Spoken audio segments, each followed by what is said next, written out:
Now that you understand nutrition for children, we must focus on choking hazards. Choking in young children is quite common from small foods that become lodged in the throat or inhaled in the airway.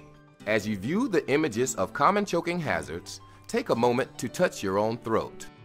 Notice the small cylinder-like canal that runs down your neck. Please remember that this canal on young children is much smaller than yours. It is very easy for young children to have items lodged in their throats. Make sure you understand what foods can cause choking. You should also understand how to craft mealtime rituals to combat the risk of food choking hazards. Examples are: make sure that the children are seated when they are eating. Make sure children eat slowly. Provide a calm, relaxed eating environment. Remind children to chew food well before swallowing and to eat small bites. Teach children not to talk with their mouth full because they could inhale food into their airway. Adult supervision is a must during periods when children are eating.